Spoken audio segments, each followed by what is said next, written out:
बोलिए भारत माता की।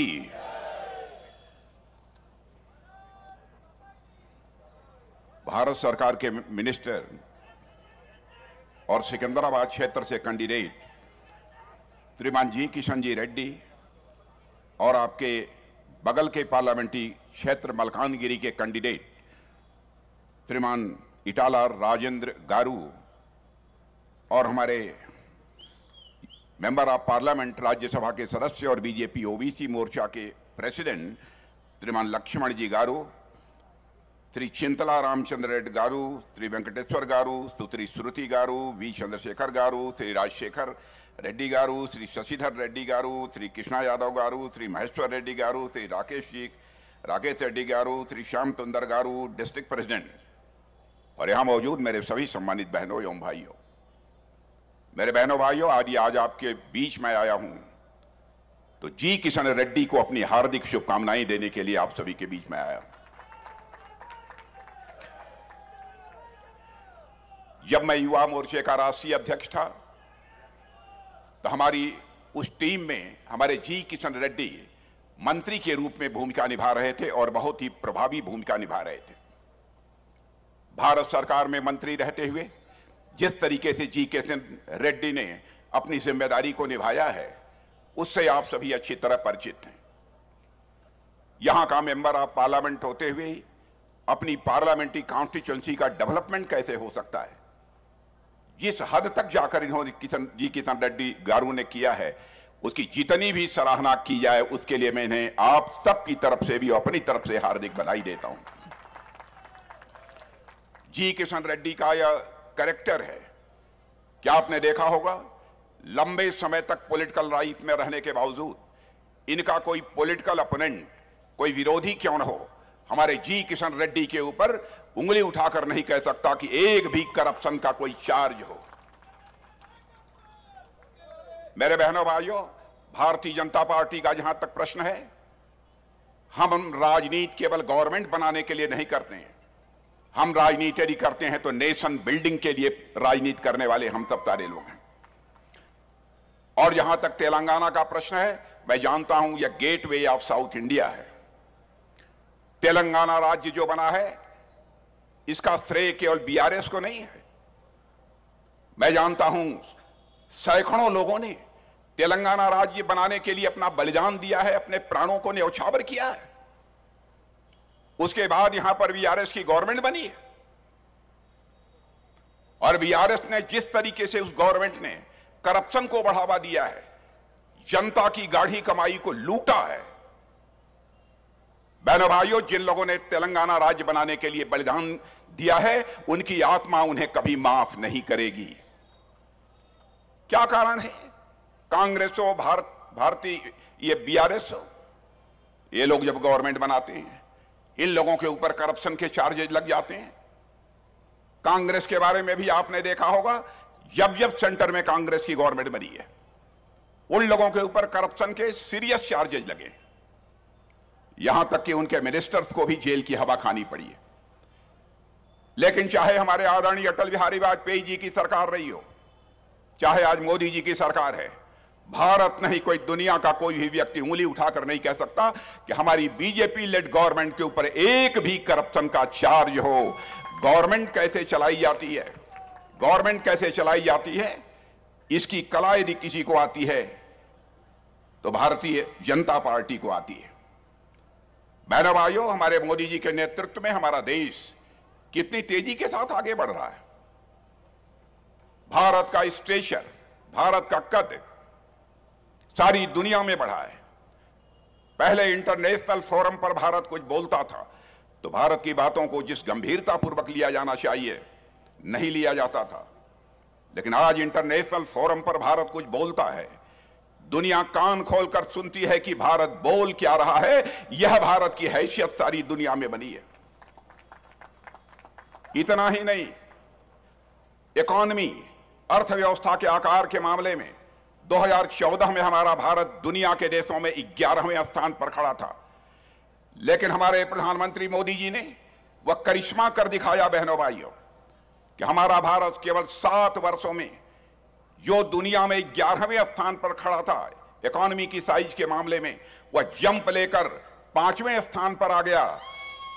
और सारी दुनिया के बड़े बड़े फाइनेंशियल फर्म्स, सारे अर्थशास्त्री यह दावा कर रहे हैं कि मोदी जी के नेतृत्व में जिस तरीके से भारत आगे बढ़ रहा है, भारत इस समय विश्व की फास्टेस्ट ग्रोइंग इकोनॉमी है, सबसे तेजी से आगे बढ़ने वाली अर्थव्यवस्था है। ऐसे ही भारत आगे बढ़ता रहा तो 2027 यानी 2027 आते आते हमारा यह भारत दुनिया की टॉप 3 कंट्रीज में खड़ा हो जाएगा। यह गवर्नमेंट कैसे चलाई जाती है, इसकी कला यदि किसी को सीखनी हो तो हमारी गवर्नमेंट से सीख सकता है, हमारे प्रधानमंत्री से सीख सकता है। मैं कांग्रेस की याद दिलाना चाहता हूं, farmer reserve bank of India के चेयरमैन मिस्टर सुब्बा राव ने एक पुस्तक लिखी है।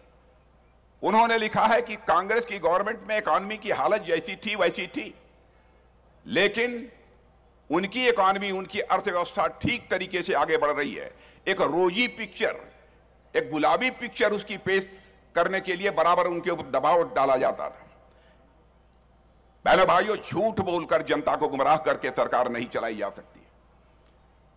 सरकार लूट और झूठ वाली सरकार, चाहे कांग्रेस की सरकार रही हो अथवा ये यहां पर बीआरएस की सरकार रही हो, एक लूट और झूठ की यह सरकार रही है। मैं आज कहने आया हूं कि कांग्रेस अब पूरी तरह से आउटडेटेड हो चुकी है। कांग्रेस पार्टी हिंदुस्तान की राजनीति से लगातार समाप्त होती जा रही है और इस कांग्रेस ने बराबर अपीजमेंट की पॉलिसी की है, तुष्टीकरण की राजनीति की है मेरे बहनों भाइयों। लेकिन भारतीय जनता पार्टी का जहां तक प्रश्न है, यह जाति, पंथ, मजहब के आधार पर राजनीति करने वाली पार्टी नहीं है, बल्कि यह इंसाफ और इंसानियत के आधार पर राजनीति करने वाली पार्टी है। हम सरकार देश बनाने के लिए करते हैं, देश बनाने के लिए चलाते हैं। और भारतीय जनता पार्टी का अब तक का इतिहास रहा है, भारतीय जनता पार्टी ने जो कुछ भी कहा है उसे किया है। हमारे सारे इलेक्शन मैनिफेस्टो पहले के उठाकर कोई देख ले, जो वादे किए थे हर वादे को अच्छी तरह हम लोगों ने पूरा किया है। 2014 का ही इलेक्शन मैनिफेस्टो कोई उठाकर देख ले, हम लोगों ने कहा था कि हमारी सरकार आएगी तो अयोध्या की धरती पर भव्य राम का मंदिर बनने से दुनिया की कोई ताकत हमें रोक नहीं पाएगी। आपने देखा कि अयोध्या की धरती पर भव्य राम का मंदिर बन गया। हमारे प्रधानमंत्री ने 22 जनवरी को उसकी प्राण प्रतिष्ठा कर दी है। और मुझे तो लगता है बहनों भाइयों, अब इस देश में राम राज्य आने का संकेत भी हमको मिल चुका है, मेरा पक्का विश्वास है। हम लोगों ने कहा था कि जम्मू कश्मीर की आर्टिकल 370, जिसके तहत जम्मू कश्मीर को स्पेशल स्टेटस प्राप्त है, हम उसको समाप्त करेंगे। आपने देखा कि डंके की चोट पर पार्लियामेंट में बहुमत मिलते ही हम लोगों ने आर्टिकल 370 को समाप्त कर दिया और जम्मू कश्मीर का आज वही स्टेटस है जो हिंदुस्तान के अन्य राज्यों का स्टेटस है। हम लोगों ने कहा था हम ट्रिपल तलाक समाप्त करेंगे, ट्रिपल तलाक की व्यवस्था को समाप्त कर दिया। लोग ये कहते हैं कि अब मुस्लिम समाज के धर्म के मामले में यह गवर्नमेंट कैसे हस्तक्षेप कर सकती है। बहनों भाइयों, चाहे कोई हिंदू हो, चाहे मुसलमान हो, चाहे ईसाई हो, चाहे पारसी हो, चाहे किसी भी धर्म का मानने वाला कोई क्यों न हो, हर धर्म को मानने वाली माता, बहन, बेटी हमारी भी माता, बहन और बेटी है। यदि उसके साथ कोई जुल्म होगा तो हमारी पार्टी सदैव उसके साथ खड़ी रहेगी।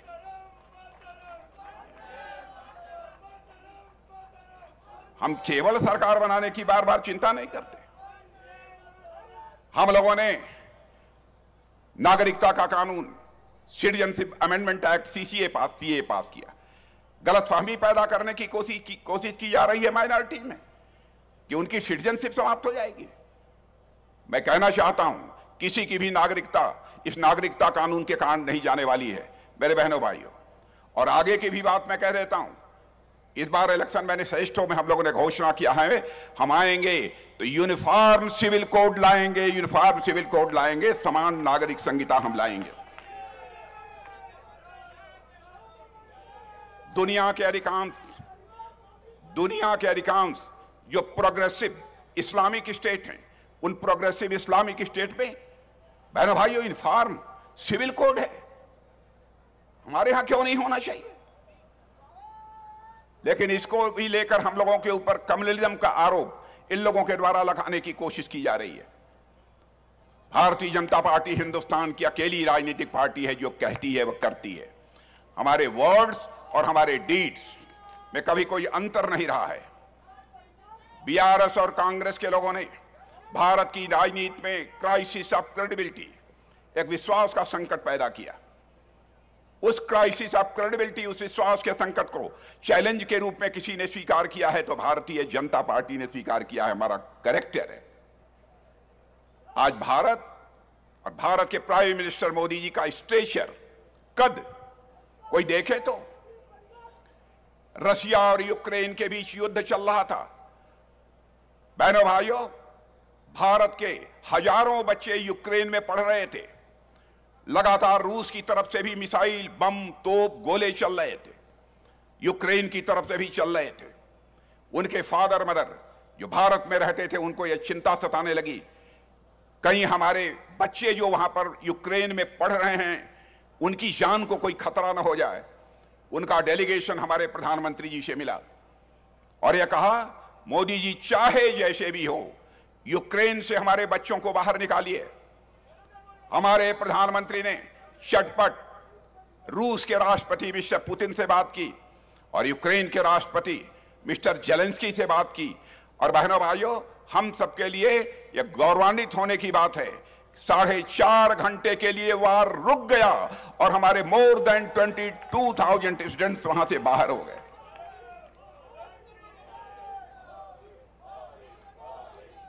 और हम लोगों के ऊपर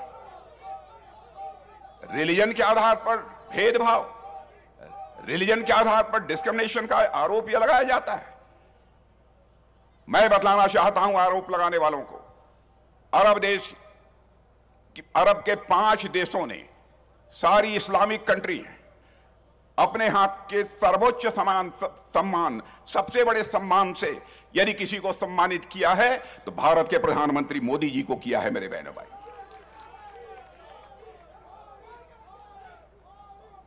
जब भी कांग्रेस की गवर्नमेंट बनी है, चाहे नेहरू जी रहे हों, चाहे इंदिरा जी रही हों, राहुल जी रहे हों, बराबर इन लोगों ने कहा कि हम देश की जनता को गरीबी से बाहर करेंगे। देश की जनता को गरीबी से बाहर नहीं कर पाए, देश की गरीबी नहीं समाप्त हो गई। लेकिन 8 वर्षों के अंदर ही हमारे प्राइम मिनिस्टर ने, बहनों भाइयों, इसे हिंदुस्तान के 25 करोड़ लोगों को गरीबी रेखा से बाहर करने में कामयाबी हासिल की है। यह कोई छोटी मोटी उपलब्धि नहीं है। देश में तेजी के साथ डिजिटल ट्रांजैक्शन हो रहा है। डिजिटल इंफ्रास्ट्रक्चर देश में कितनी तेजी के साथ बढ़ा है आप सभी अच्छी तरह जानते हैं। दुनिया में जितना डिजिटल ट्रांजैक्शन होता है उसका 46% अकेले डिजिटल ट्रांजैक्शन यदि कहीं होता है तो भारत में होता है। यह है भारत की ताकत। भारत इतनी तेजी के साथ आगे बढ़ रहा है। जो भी हम लोगों के कमिटमेंट थे, जो हम लोगों के वादे थे, हर वादे को हम लोगों ने पूरा किया है। बड़ी संख्या में यहां पर बहनें भी दिखाई दे रही हैं। मैं उनसे कहना चाहता हूं, बराबर कांग्रेस ने वादा किया है, हम आएंगे पार्लियामेंट में, असेंबली में, महिलाओं को हम 33% का रिजर्वेशन देंगे। इस काम को 30 वर्षों तक वह नहीं कर पाए। पहली बार नारी शक्ति बंधन अधिनियम के माध्यम से माताओं बहनों को संसद के अंदर और साथ ही साथ असेंबलीज में 33% का पार्टिसिपेशन देने का डिसीजन यदि किसी ने कराया है तो हमारे प्राइम मिनिस्टर मोदी जी ने कराया है। बहनों भाइयों, हम लोग अपीजमेंट की पॉलिसी करने वाले लोग नहीं हैं। हम लोग इंसाफ और इंसानियत की पॉलिटिक्स करने वाले लोग हैं। वाइब्रेंट स्टार्टअप कल्चर भी हम लोगों ने प्रारंभ किया है। वर्ल्ड क्लास इंफ्रास्ट्रक्चर, पहले सड़कें, हाईवेज बामुश्किल 8-9 किलोमीटर बनते थे। आज हम 38 से लेकर 40 किलोमीटर रोड्स पर डे बना रहे हैं। किसी भी क्षेत्र में देख लीजिए, इंफ्रास्ट्रक्चर के मामले में भारत ने करिश्मा किया है। मेरे बहने भाई, डिफेंस का जहां तक सवाल है, इस देश का रक्षा मंत्री हूं, मैं कहना चाहता हूं, रहा होगा कभी दुनिया की यह धारणा भारत एक कमजोर भारत है, लेकिन आज मैं कह रहा हूं रक्षा मंत्री के नाते बहनों भाइयों कि हमारे प्रधानमंत्री मोदी जी के नेतृत्व में हमारा भारत अब यह कमजोर भारत नहीं रहा है, दुनिया का यह ताकतवर देश बन चुका है, एक मजबूत यह देश बन चुका है। अब भारत की धरती पर ही हम भारतवासियों के हाथों से अपनी टेक्नोलॉजी से तोप, बम, गोले, मिसाइल, टैंक, यह सब सारी चीजें तैयार कर रहे हैं। कांग्रेस के शासनकाल में केवल 600 करोड़ का एक्सपोर्ट होता था, हम लोगों ने 21,000 करोड़ 21,000 करोड़ का एक्सपोर्ट किया है। यह है हमारे भारत की ताकत। इसलिए आज मैं कहने आया हूं, आप लोग घर घर जाइए, लोगों के पास जाइए। आप सब सौभाग्यशाली हैं कि जी किशन रेड्डी जैसा आपको कैंडिडेट मिला है बहनों भाइयों, बहुत ही सौभाग्यशाली। जी किशन रेड्डी ने लंबे समय तक हमारे साथ काम किया है। इन जनरल में नॉमिनेशन की मीटिंग्स में नहीं जाता हूं, लेकिन जी किशन रेड्डी ने इच्छा व्यक्त की तो मैंने कहा किशन रेड्डी आपके लिए मैं आऊंगा और अपनी शुभकामनाएं मैं दूंगा।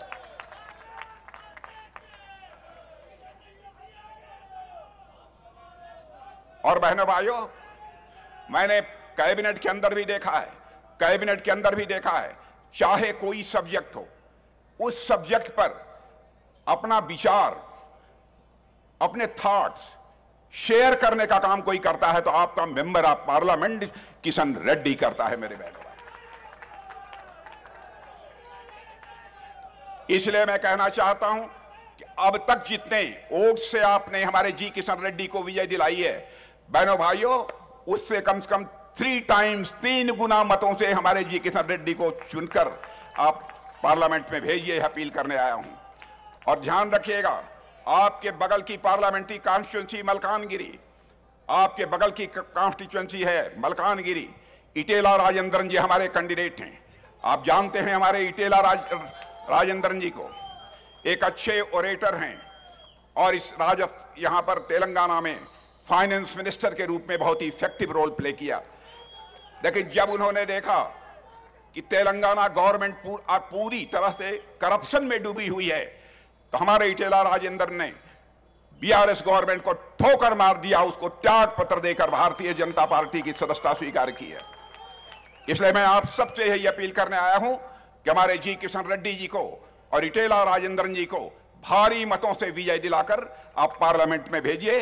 इन्हीं शब्दों के साथ आप सबको बहुत बहुत धन्यवाद, क्योंकि अब 12-15 का समय हो गया है, अब नॉमिनेशन के लिए भी हमारे जी किशन रेड्डी को जाना है। इसलिए जल्दी में मैं यहीं पर अपनी बातें समाप्त करता हूं और फिर से मैं जी किशन रेड्डी को अपनी हार्दिक शुभकामनाएं देता हूं। और एक बार सारे लोग हाथ उठाकर आप बोलिए, भारत माता की, भारत माता की। बहुत बहुत धन्यवाद।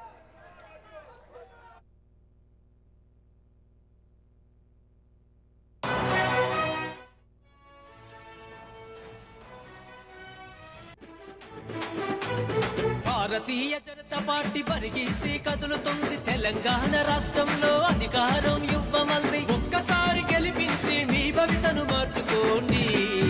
అలచల్లు కట్టర తమ్ముడా బీజేపీ బాటలో జెండాలెత్తి కదలరా కమలం పూతోవలో, తెలంగాణ గడ్డ మీద బీజేపీ జెండరా సకల జనులకందరికీ అండదండ నిలిచరా। తెలంగాణ గడ్డ మీద బీజేపీ జెండరా సకల జనులకందరికీ అండదండ నిలిచరా।